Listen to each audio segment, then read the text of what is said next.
అయ్యప్ప స్వామి జనన కథ. భక్తులారా, శివుడి అంశం విష్ణు అంశం ఈ రెండు మహాశక్తుల కలయికతో జన్మించిన దైవం అయ్యప్ప స్వామి.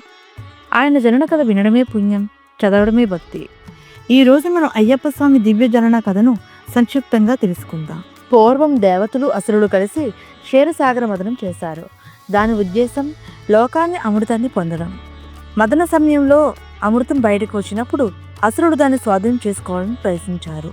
అప్పుడు దేవతను రక్షించేందుకు విష్ణువు మోహిని అవతారం ధరించారు.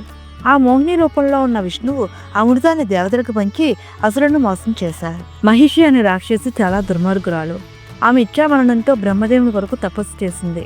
తన మరణం కోసం ప్రకృతి శక్తులుగా ఉన్న పురుషులతో కలిగిన పిల్లవాడి చేత మాత్రమే మృత్యువు రావాలని కోరుకుంది.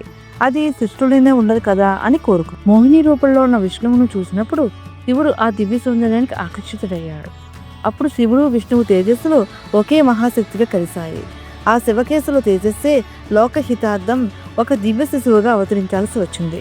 అదే అయ్యప్ప స్వామి జననం. అయ్యప్ప స్వామి ధనుర్మాసంలో 30వ రోజు శనివారం పంచమి తిథి ఉత్తరా నక్షత్రం రుచికి లగ్నంలో జన్మించారు. శివుడు మరియు విష్ణువు ఇద్దరి అంశాలు కలిగినవాడు కావడంతో ఆయనను హరిహర సుతుడు అని పిలుస్తారు. అయ్య అంటే విష్ణువు, అప్ప అంటే శివుడు. ఈ రెండు పేర్ల కలయికే అయ్యప్ప. అయ్యప్ప స్వామి జన్మించిన తరువాత ఆ దివ్య శిశువుని పందల రాజైన రాజశేఖరుడు అడవిలో కనుగొన్నారు. ఆ శిశువు మెడలోనే ఒక అద్భుతమైన మణివాళం ఉండేది. అందుకే ఆ బాలుడికి మణికంఠుడు అనే పేరు వచ్చింది.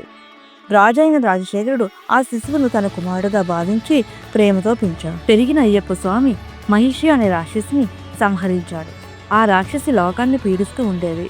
మహిషి సంహారం అనంతరం అయ్యప్ప స్వామి శబరిమల పీఠంపై వెలిశాడు. అప్పటి నుండి కలియుగంలోని భక్తుల కోరికలు తీర్చే దైవంగా అయ్యప్ప స్వామిని హిందువులు భక్తితో పూజిస్తున్నారు. ఇలా శివుడు అంశం విష్ణు అంశం కలిసి జన్మించిన మహాదైవమే అయ్యప్ప స్వామి. ఈ కథ మీకు నచ్చితే లైక్ చేయండి, భక్తితో షేర్ చేయండి. ఇలాంటి మరిన్ని భక్తి కథల కోసం ఛానల్ను సబ్స్క్రైబ్ చేయండి. స్వామియే శరణమయ్యప్ప.